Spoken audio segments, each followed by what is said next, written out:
Hi guys, good day, it's me Bea and welcome again to my channel.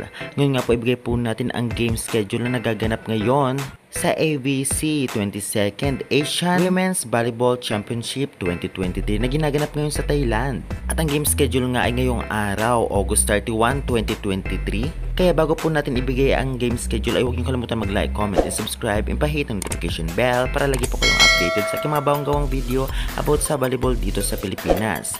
Kaya guys, syempre huwag na po natin patagalin pa. Ito na po ang game schedule.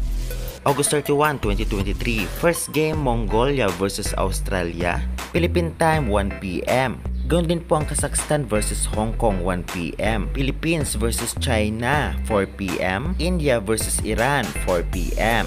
Korea versus Chinese Taipei 7 p.m. at Vietnam versus Uzbekistan 7 p.m. Kung ating pong mapapansin ay halos may kapareho pong oras, ngunit magkakaiba po ang kanilang venue kaya po may parehong oras. At tignan lang po natin kung saan venue po sila mapapanood, ayan po sa baba.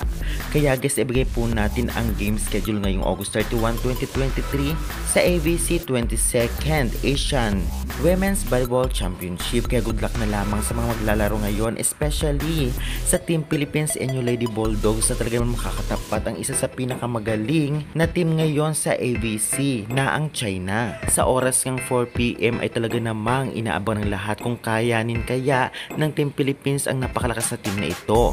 Ngunit team positive na lang po tayo at malay natin at talagang matalo natin at may chance na tayo makapasok sa semifinals. Mahirap man isipin dahil alam naman natin na pawang matatangkad at malalakas na ang China ang mga kaharap nila. Alam naman natin kahapon ang Kazakhstan ay muntikan natin matalo na matatangkad at malalakas din, malay natin ngayon. Kaya guys, excited na ba kayo para mamaya kaya nila ang powerhouse China na alam naman natin laging nagcha-champion sa AVC? O di kaya malot-lot na naman ang Team Philippines? I-comment na yan at huwag kalimutan mag-like and subscribe for more updates. Thank you!